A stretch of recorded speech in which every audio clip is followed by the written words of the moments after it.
네, 떠도는 여러분의 고견을 떴습니다. 떠평 보시기 앞서 구독과 좋아요 꾹꾹 눌러주십시오. 큰 힘이 됩니다. 오늘 떠평 제목은요, 평화협정과 종전선언 후 비극의 종말입니다. 아주 의미심장한 글이고요, 아주 설득력이 있는 글입니다. 전문성이 있는 글이고요. 일단 그대로 읽어드립니다. 인면수심 이재명의 반역질.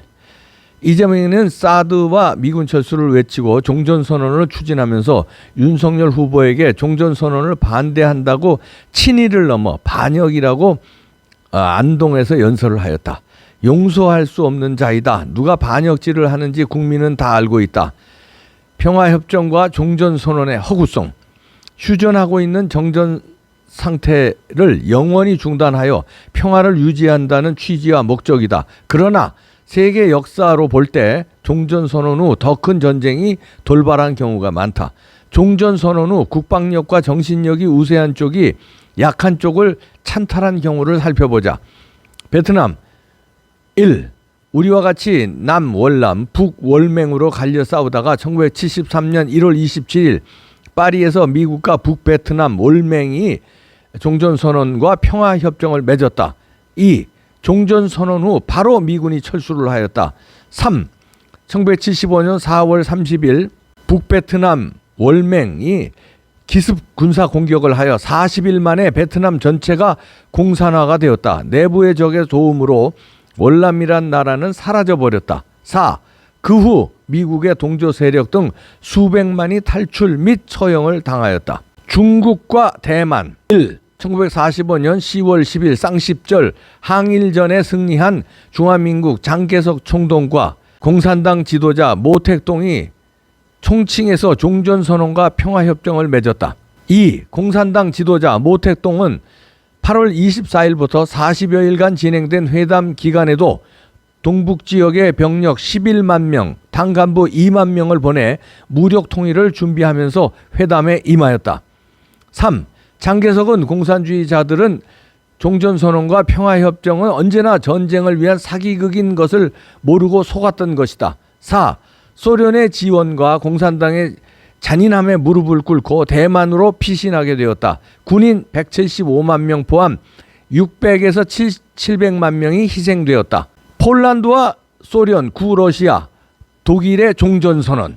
1. 폴란드와 소련이 1932년, 폴란드와 독일이 1934년 각각 종전선언과 평화협정, 불가침 조약 체결하였다. 2.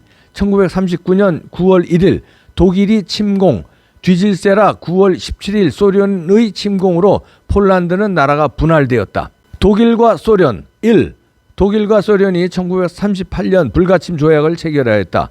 2. 1941년 6월 22일 독일의 기습 침공으로 소련 서부가 초토화되었다. 군인과 민간인 2천만 명이 희생되었다. 남한과 북한. 1. 1945년 8월 15일 해방되고 나서 소련이 한반도 전체를 보호하겠다고 하였으나 미국이 나서서 38선 이남과 소련이 이북을 관리하기로 합의를 한 것이다. 2. 1949년 6월 30일 미군은 군사 고문단 500명만 남겨놓고 철수한다. 3. 1950년 1월 12일 한반도를 제외한 알류산 열도와 일본을 거쳐 오키나와 필리핀으로 연결되는 에치신 라인이라는 미국 방어선이 선포되었다. 4. 북한의 김일성이 남침하여 통일을 하려고 호시탐탐 노리며 소련을 두 차례 방문, 남침하는 데 협조를 요청하였으나 미국이 무서워 거부하던 중 에치슨 라인에서 한국이 제외되자 바로 6.25 동족 상잔의 비극을 저질렀던 것이다. 5. 총 사망자 137만 명 중 미군이 3만 4천 명이나 희생되었다.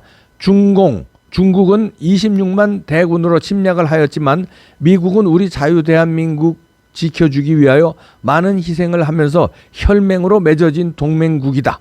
상기에 서술한 바와 같이 전체주의와 공산주의자들과 평화협정과 종전선언을 한다는 것은 악어 입에다 머리를 들여미는 것과 같다. 특히 중공과 소련으로부터 배운 북한과 종전선언이란 있을 수 없는 일이다. 군사력이 뒷받침되지 않는 평화협정과 종전선언을 강요하는 것은 국민들을 위험 속으로 빠뜨리는 것이며 체결과 동시에 공산화의 제물이 된다는 사실을 기억하여야 한다. 군사력 증대만이 평화를 지키는 것은 당연지사다. 특히 사회주의와 공산주의를 뛰어넘어 지구상에 하나밖에 없는 공포정치를 조장하는 김일성의 주체 사상과 유일 사상을 추종하는 자들과는 더욱더 종전선언을 체결하면 안 된다. 이유는 종전선언과 동시에 미군과 유엔사는 철수해야 하며 한미훈련도 중단될 것이고, 이미 문재인 정부에서 휴전선 부근의 지뢰 제거와 탱크 방어벽까지 허물었고 15개 사단을 해체 및 일부는 통폐합하여 국군의 사기를 저하시켰으며, 이에 반대하는 인근 주민들의 항의 데모까지 있었으나 문재인 좌파 정부는 일사천리로 추진하였고, 종전선언을 하게 되면 남한의 주체 사상 추종자들이 내부에서 선동할 것이고 북한에서는 당장 남침을 강행할 것은 기정사실이다. 역사 연구가 아놀드 토인비는 역사를 연구해 보면 민족의 유형이 크게 3가지가 있다고 주장했다. 첫 번째는 재난을 당하고도 대비하지 않는 민족, 두 번째는 재난을 당해야만 준비하는 민족, 세 번째는 재난을 당하지 않고도 미리 준비하는 민족이라 했다. 대한민국은 어디에 해당될까? 오늘 현실을 보면 재난을 당하고도 대비하지 않는 민족 같다. 역사학자 나름대로 판단 기준의 차이는 있지만 조선의 역사가 5,000년이라고 하나 그동안 조선의 외침을 받은 횟수는 무려 736번에서 938번이라고 주장한다. 평균 6.8년에서 5.3년마다 한 번씩 외침을 받았다는 결론이다. 조선은 왜 이렇게 외침을 많이 받았을까? 참으로 불행한 역사를 가지고 있다. 그 이유는 무엇일까? 재난을 당하고도 대비하지 않는 민족이기 때문이다. 참혹한 임진왜란 후 서해 유성룡 선생의 징비록에서 미리 준비해서 또 그런 비극이 없도록 경계해야 한다고 주장했는데도 준비하고 대비하지 못한 지도자들의 무능과 무기력 때문에 병자호란으로 참혹한 전란을 겪었으며 지도자의 능력을 통탄하지 않을 수 없다. 그러나 현대사에서 훌륭한 지도자도 있었다. 이승만 건국 대통령이 자유민주주의에서 우리를 살게 만들어 주었고, 박정희 대통령의 선견지명으로 경제대국으로 가는 발판을 놓았으며, 이병철, 정주영, 김우중, 이건희 같은 걸출한 리더를 하늘에서 보내주셨는데, 문재인을 위시한 좌파 정부에서 경제, 안보, 외교를 파탄내 버렸다. 절체절명의 위기에 처한 이 나라를 구하는 길은 좌파 정부를 몰아내는 길이 최우선이다. 또다시 우리의 선택 잘못으로 국난을 맞이할 수는 없는 일이다. 2년 전에는 마스크 대란이 나더니 작금에는 요소수가 없다고 난리다. 이 또한 미리미리 대비하지 않은 문 대통령을 위시한 지도자의 능력 탓이다. 지금은 인공지능 AI 이 세상을 지휘하는 4차 산업혁명의 시대다. 정말 예측할 수 없는 시대를 살고 있다. 오늘 징비하고 준비하는 것에 의해 바로 미래가 결정된다. 미래를 구하는 것은 미래가 아니고 현재다. 윤석열 후보가 4차 산업혁명을 성공시키기 위하여 교육에 중점을 두고 대비하겠다고 하였는데, 그것이 바로 7차 산업교육혁명으로 의식을 개혁하는 것으로 미래를 징비하고 대비하는 지혜로운 리더라고 생각되어 기대가 크다. 청록이라는 분이 이렇게 써주셨는데, 글의 의미가 상당하고요. 이분이 상당한 실력을 가지고 있는 분 같은데요. 여기 쭉 예를 들었지만 과거 종전선언 해가지고 바로 패망한 데가 한두 군데가 아닙니다. 우리보다 실력이 있는 나라들도 다 당했고요. 우리보다 실력 없는 나라들도 당했고, 공산주의 사회주의자들과 종전선언은요, 속임수를 깔아놓는 거예요. 미끼를 무는 거예요. 미끼를 무누면 낚싯줄에 걸리는 거예요. 미끼를 물지 않아야 삽니다. 그 종전선언이라는 미끼를 계속 던지고 있어요. 문재인이.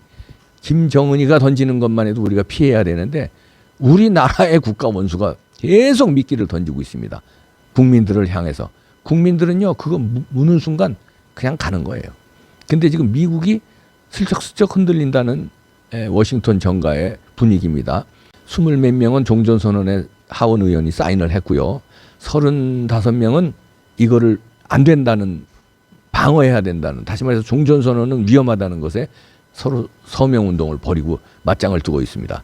약간은 종전선언 반대하는 의원들이 약간은 많아 보이나 문제는 바이든이거든요. 바이든 행정부는 아프간에서 발 빼는 것도 보셨지만 미국의 국익에 요만큼이라도 손해가 나면 바로 빼는 사람이 바이든이고요. 바이든뿐만 아니라 국제정치라는 것은 그렇게 냉혹합니다. 이 냉혹한 현실에서 살아남으려면 힘인데, 힘은 내가 가지고 있는 힘도 중요하지만 나하고 동맹을 맺어서 힘을 키우는 것도 힘이거든요. 미국과 한미동맹을 굳건히 하는 것이 우리의 힘입니다. 그리고 한미일 동맹, 일본까지 끌어들여서 힘을 비축하는 것이 그게 우리의 힘이에요. 그런데 종전선언은 그 힘을 빼려고 하는 거예요. 누가 빼? 김정은이가 빼려고 하고, 또 누구? 문재인과 주사파들이 빼려고 하는 거. 왜? 사회주의 공산주의로 가기 위해서요. 미군 몰아내고요. 여기에 우리의 미끼에 전혀 흔들리면 안 되겠습니다. 아이, 무시무시한 집단. 저 북한만 무시무시하고 중국만 무시무시한 게 아니에요. 여기 주사파들이 더 무시무시해요. 여기에 절대 속아 넘어가면 안 됩니다. 결사반대 우리는 해야 됩니다. 결사반대. 이렇게 돼요. 여기 나온 역사의 이해처럼. 우리 뭐 독불장군이야? 다 이런 어마어마한 나라들 다 넘어갔는데 우리도 한번 넘어갔었잖아요. 6.25 사변 때 당했었잖아요. 또 당해? 안 됩니다. 안 됩니다. 절대 안 돼요. 못 살아 그러면.